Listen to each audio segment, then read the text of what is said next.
Shanti. Good afternoon.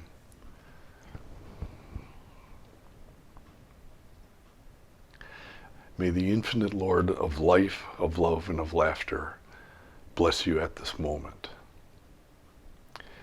May each cell of your being and each petal of your mind be touched, be blessed, be harmonized. May vim, vigor, and vitality be yours. May happiness and laughter be yours. May you truly find that which you seek. And when you find that which you seek, surely, swiftly, and most harmoniously. Om Shanti, Shanti, Shanti.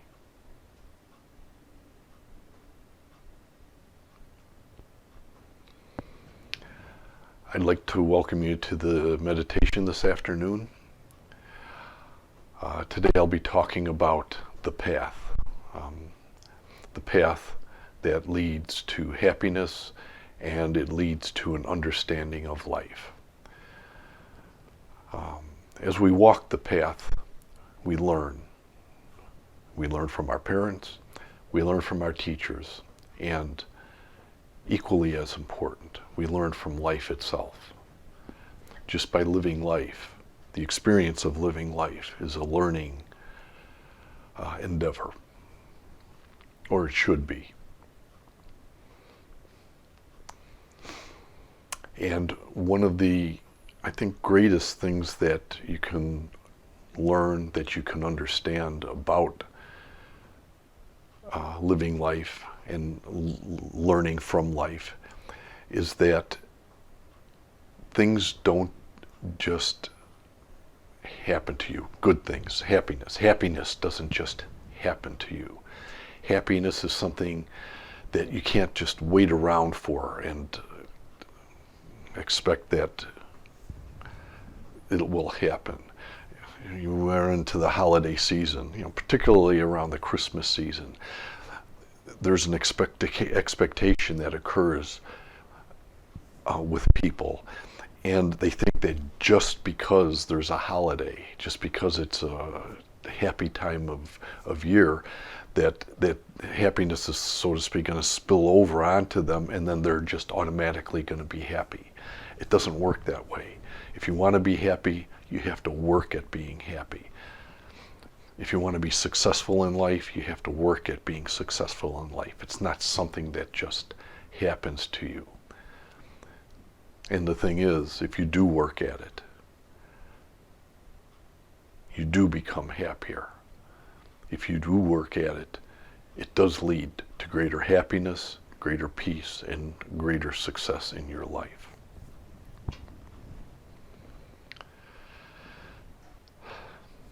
And so that's the thought for the day. That's the consciousness thought, or the conscious thought, the idea, the concept that you want to take from something that's internal and bring it into your conscious mind and be consciously aware of it. That is to say, if I want to be happy, I need to work at it.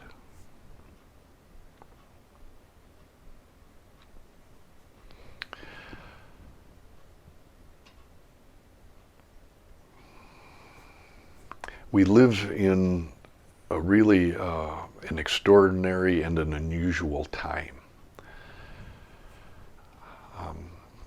And I'm speaking in terms of the sciences and religious practices, spiritual practices.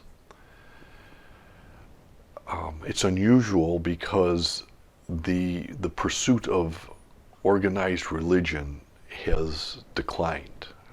Whether you know it or not, it has.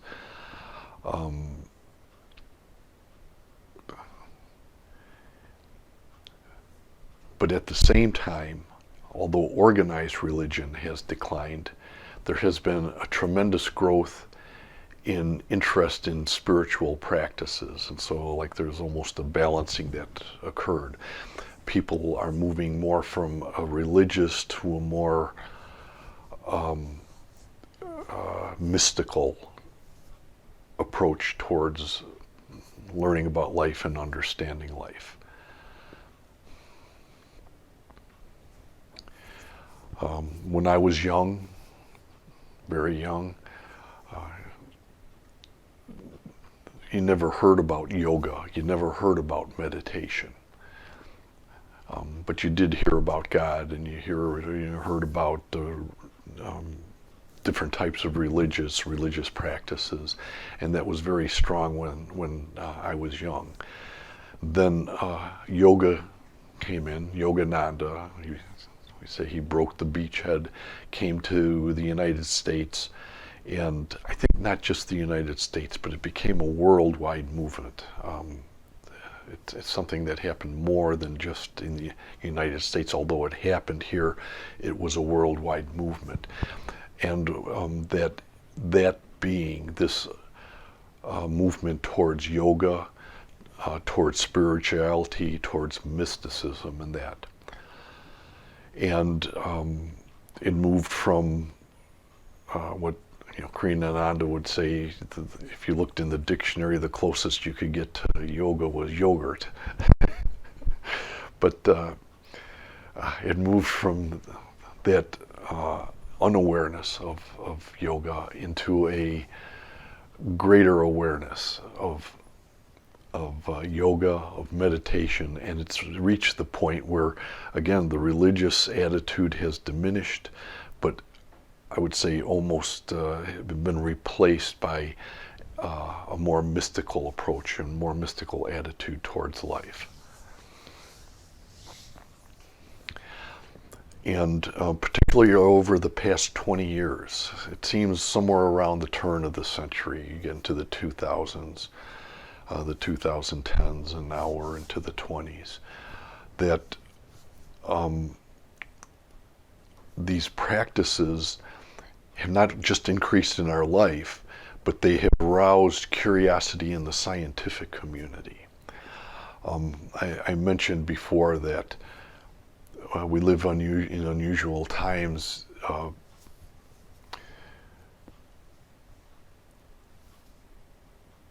And it was related to science and spiritual practices, where before science, particularly over the past couple hundred years, has really been oriented towards secularism. Secularism means God isn't in the picture, putting it simply.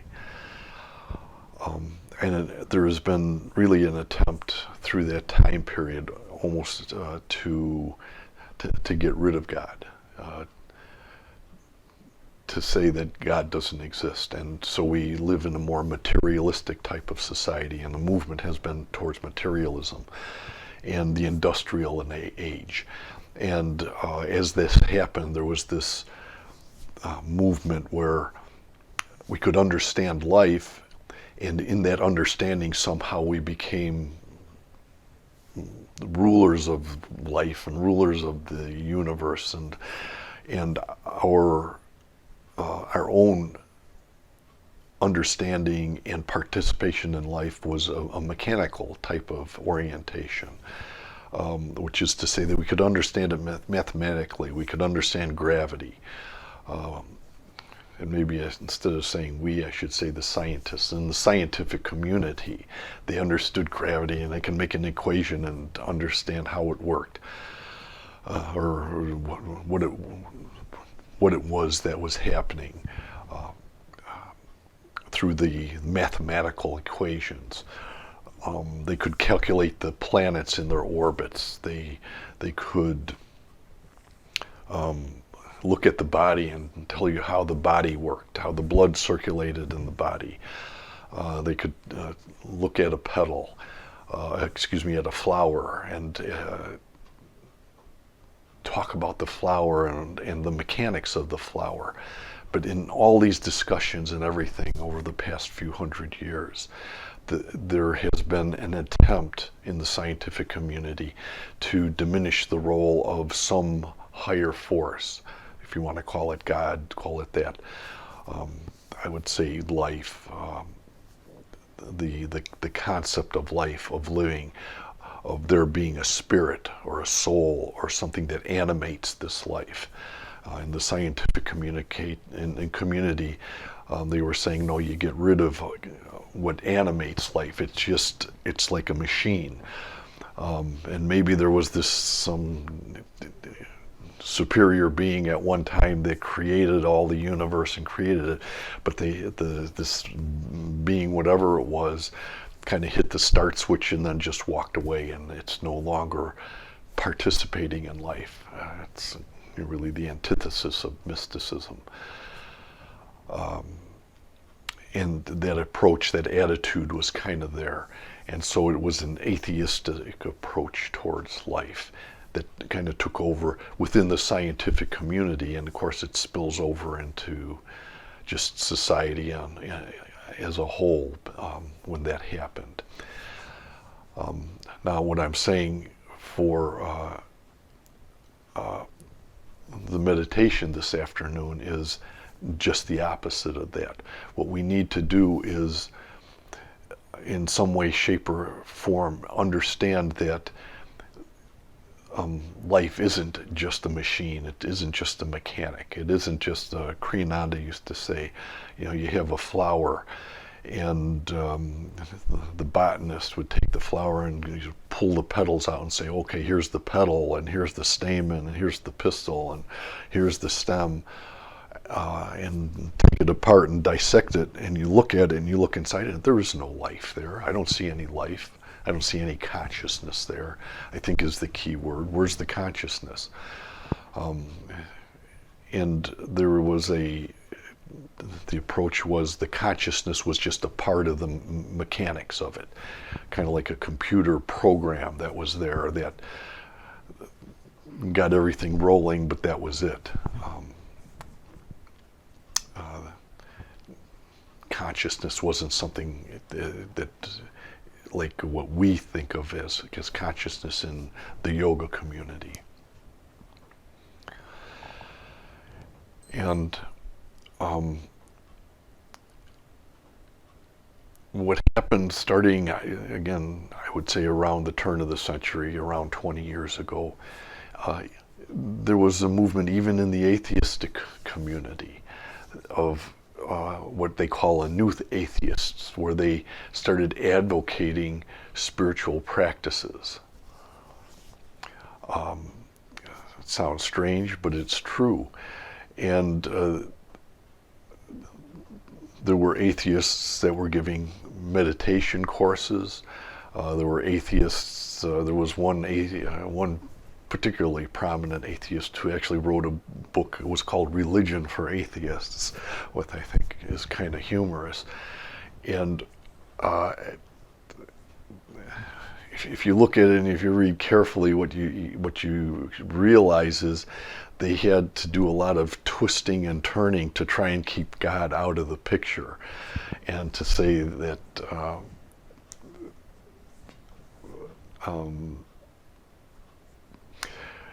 we need religious practices and the practices of religion, and these religious practices are an important part of life, and they're important because they produce a whole range of helpful things. It's the religious community that gathers together regularly and provides a sense of community in that gathering. And they get together and they'll sing together, chanting together. They have rites in these religious organizations, and what I'm saying is this is their approach. And the atheists were looking at it and saying that they have rites of passage, they have praying, they have support by the community when there's adversity in someone's life, and they're saying that it's important. They came to the realization, and it was actually a scientific realization in the scientific community, that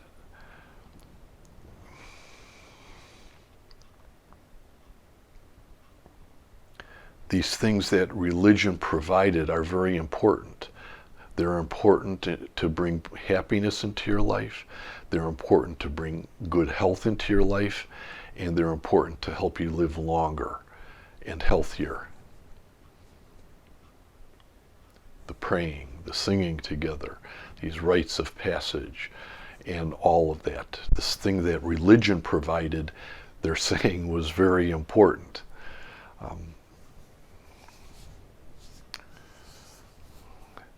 And it's kind of interesting because if you go back 50 years ago, there was a zoologist, Alistair Hardy, and he actually did a study. And in the study, he looked at mystical experiences, and he did some research. And over the years, additional research was done.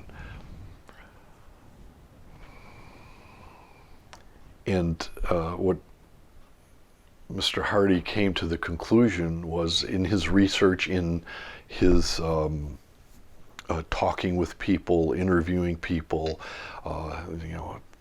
thousands and thousands of people, collecting data from a large, mass group of people and groups of people.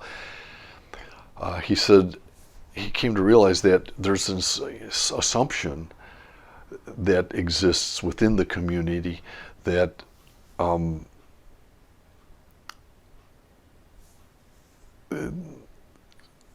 mystical experiences, they kind of occurred in the distant past. They occurred to these medieval saints. They occurred centuries ago, and it was kind of long ago and far away, and it has nothing to do with the modern world. But he came to realize was that these experiences, mystical experiences, were happening all the time. They were happening in life today, and not just something from a long time ago, not just something from that existed in the distant past. People today were having mystical experiences. Surveys were done, and the surveys suggested very strongly that more than half the population has had some type of mystical experience in their life. And by mystical experience, what I mean is there's an awareness of this presence of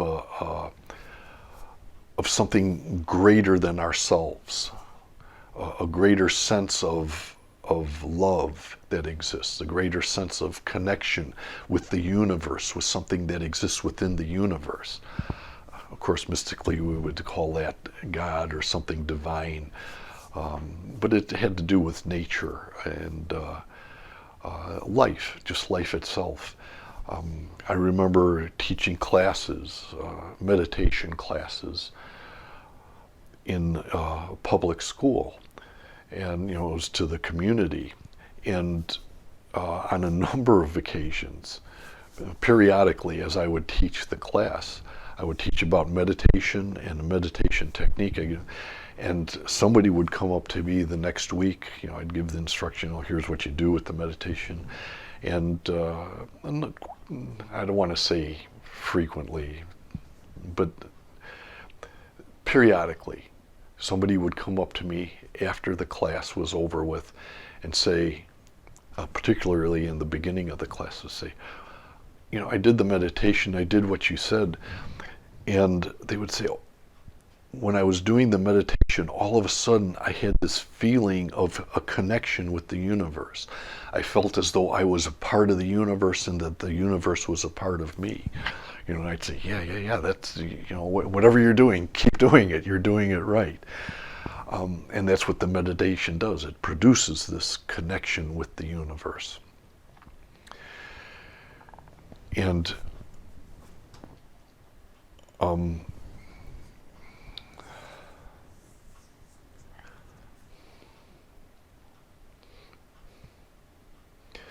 so again, for what I'm trying to communicate today and talk about today, is that in your life, what you want to do is to realize as you walk through life that everything that's happening to you in life is a mystical experience. I talked about before, a survey's done, and they talk about people having mystical experiences. And when we think of mystical experiences, we think of, having a vision or hearing things or God talking to us or something of that nature. But what I would like to suggest to you today is that mystical experiences go much deeper than that. And by much deeper, what I mean is just living life itself is a mystical experience. And there's techniques that you can do just living life simply, in the simplest fashion, that become mystical techniques. And if you can take your consciousness and move it, lift it, open it up, expand it, you come to the realization that all life is a mystical experience. And as you do this, you want to do something that's meaningful with your life. Do something to connect with people. If you're younger people, consider raising a family, raising children, developing your career in a harmonious fashion, learning some types of skills that maybe are a fun type of thing. Learning to play the piano or learning to learn a musical instrument. Learning to plant a garden and how to get the plants to grow, whether it's a flower garden or a vegetable garden or whatever it is. And as you do this, bring your conscience to the point and realize the miracle that's happening around you. You're growing a garden. I always think it's kind of interesting. You plant a seed, and maybe it sounds funny. It sounds funny to me, but I don't know about you. But you can plant a seed upside down, and the plant doesn't grow upside down. The plant still grows right side up. You plant a tree, and the tree doesn't grow sideways. It grows up. Something is happening. There's a consciousness that exists there within the plants. That's a mystical experience, to realize that there's a consciousness that exists within the plant. And that consciousness gives it a direction. It gives it its life. It gives it its ability to grow and to grow into a plant, a vegetable, so that the vegetable has the awareness. I think I remember Kriyananda one time saying that the vegetable, it's growing because it wants to provide the fruit so that you can eat and keep the life process going and continuing.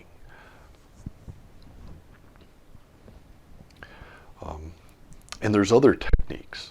And I'd like to talk a little bit more about some of the techniques that are available to us that are, I think, really important. I talked about meditation, and I talked in general terms. The meditation is an internal process. If you wanted a particular meditation, I like to suggest Hong Sau Kriya. It's what we call minor Kriya in yoga. And when I say minor Kriya, what it usually means, to me what it means is that it has a minor effect in the interactions and physical world that you deal with, but it has a major effect internally. In other words, you do Hong Sau Kriya, and in the spiritual science of Kriya Yoga, Kriyananda talks about it and discusses it, gives the technique and everything. So you can go and look further if you want. You can get the book and get more information about it. Not about just that technique, but he gives a lot of other meditative techniques, pranayamas and things like that you can do that help you get in touch with life, to help you get in touch with consciousness and with you, the consciousness that exists within you that you are. And so meditation is one of the things that's done.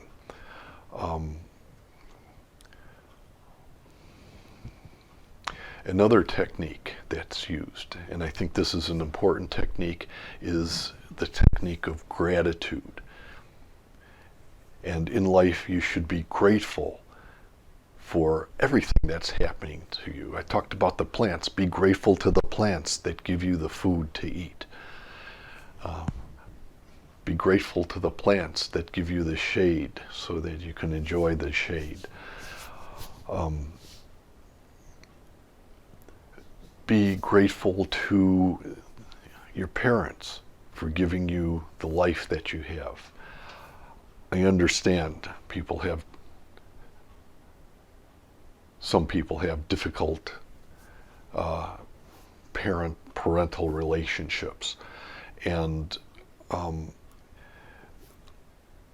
I don't diminish that or want to say that that doesn't happen. However, you have to get beyond that and realize that there's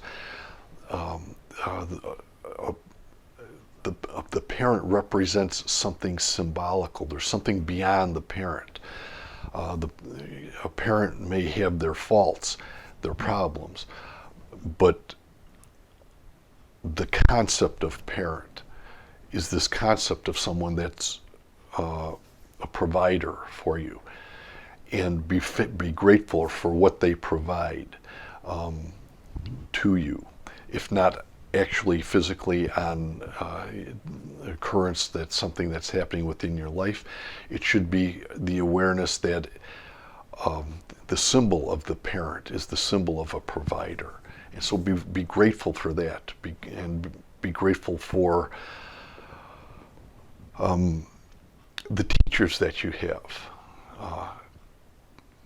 I can think back about grade school and things that happened to me in grade school, and be very grateful for, I'm grateful for many of the teachers, what they were able to give to me, not just in an education, but just the inspiration and the ability to take what they're able to teach me and apply it in my life and make my life a better life. And so there's this concept of gratitude that should exist within your life, within everybody's life.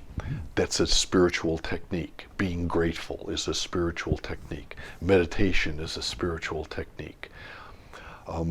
Another technique that you can do is just connecting with nature. That's a spiritual technique.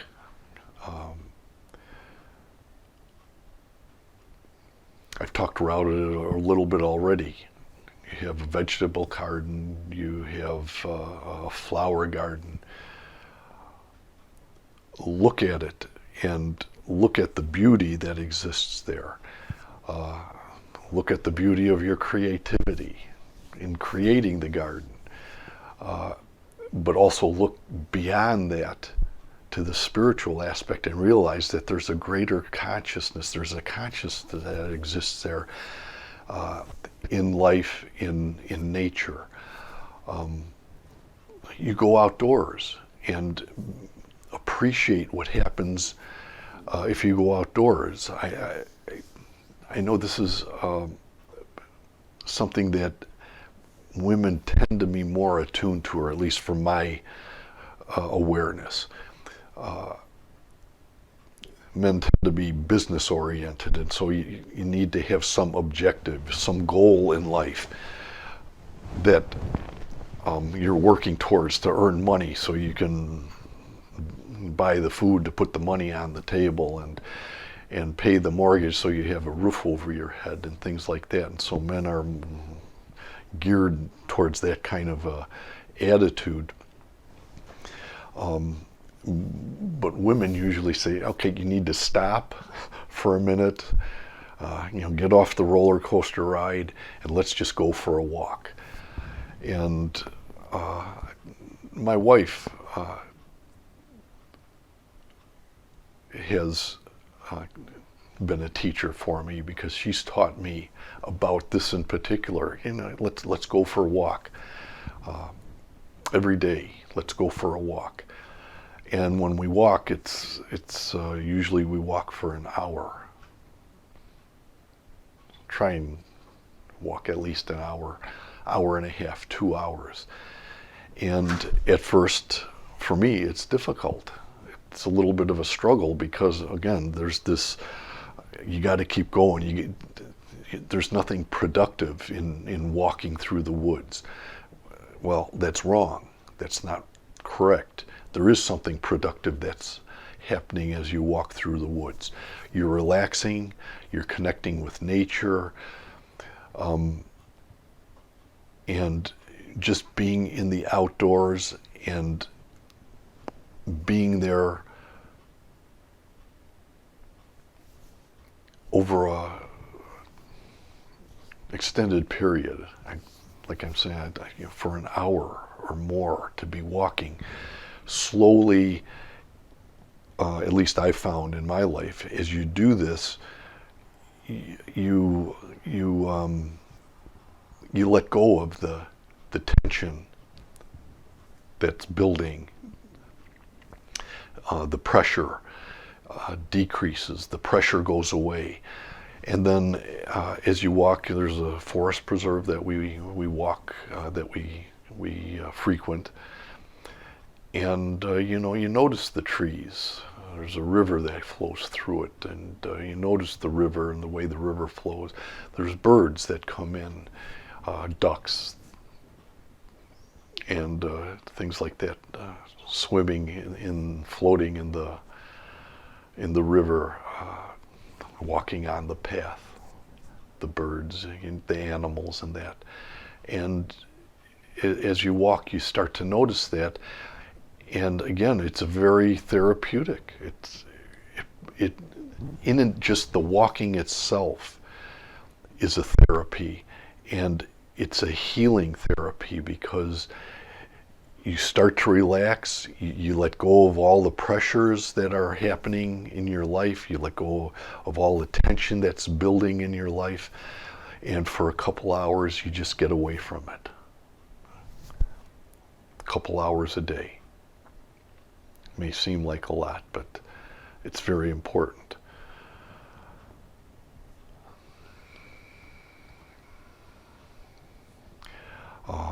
And another spiritual practice that you can do is trying to relate to the plants. I've talked about it actually a little already. Take your consciousness and connect it with the consciousness of the plants, and realize that the plants are an extension of nature. Not only that, but they're an extension, or they're a manifestation of a state of consciousness. Each plant is a state of consciousness. Each tree is a state of consciousness. It's a living being that has a consciousness that exists about it. It's different than the consciousness that you and I have, but nevertheless it's there, and it is consciousness. And realize that. Another technique that's a very good technique that you can use is what in yoga we call satsang. Satsang is when you get together with a group of people, a church. I talked about that in the beginning. A church is a community. It's a community where you get together with people, and a lot of churches have activities. The leaders provide activities where people get together. At the temple, when Kriyananda was here, he was in Hawaii, and so once a year we had a satsang in Hawaii. And there's another technique. Another technique is pilgrimage. You hear about people going on a pilgrimage. Well, at the temple we went to a pilgrimage because we all the disciples went, and friends of the temple would fly to Hawaii, and we would meet for 3 or 4 days, and it was amazing. For 3 or 4 days we would be together with a group of people. And in that being together, there was a community that was established. And as you walked out at the end of the period, at the end of the time, everybody would be smiling, they would be happy, genuinely smiling, genuinely be happy, bushy-tailed, bright-eyed, and regenerated. So this satsang, this getting together of a spiritual practice, produces a resonance it's a consciousness of itself, a group consciousness that exists there, where everybody kind of relates to everybody else, and so it produces this resonance throughout that period of time, or over that period of time. And it resonates with your own body, it resonates with the people that you're with, and is a mystical experience. The pilgrimage and the satsang. And then there's actually other types of, there's others. I've listed, I think, about 6 or 7 different types of what I would call techniques that you could use to lead to a mystical experience.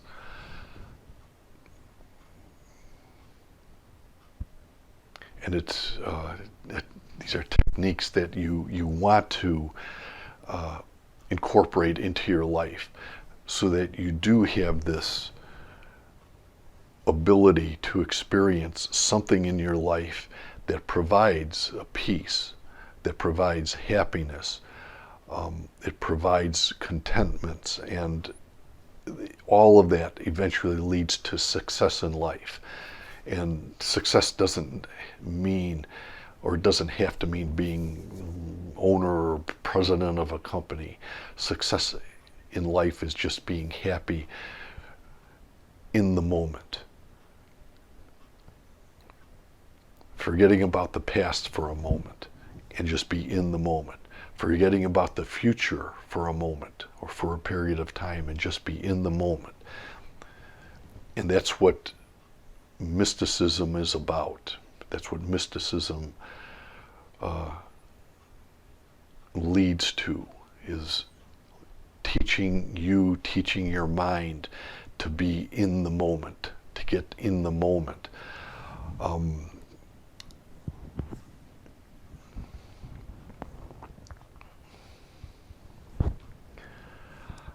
And I'm thinking,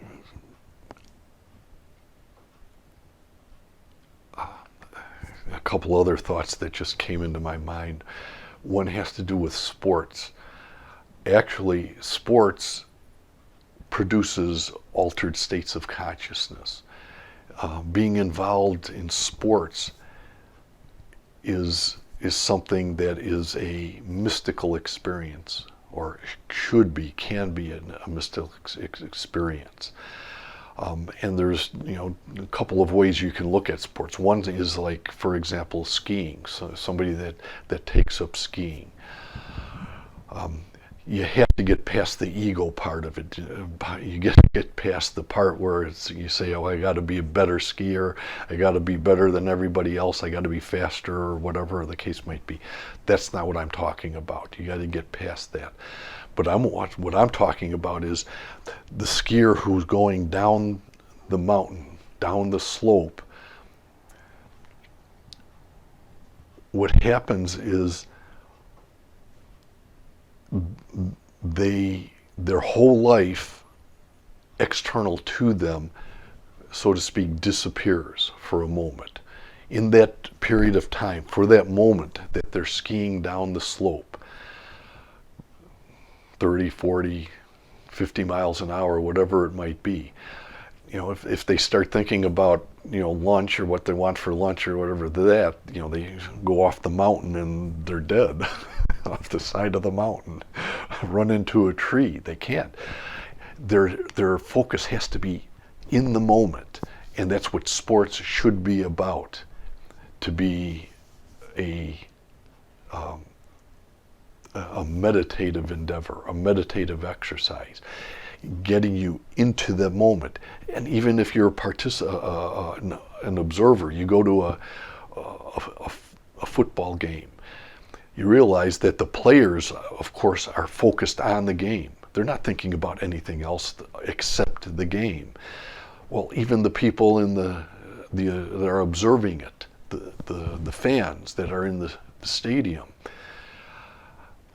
they're forgetting about everything in their life that is happening, and they're focused on that play that's happening.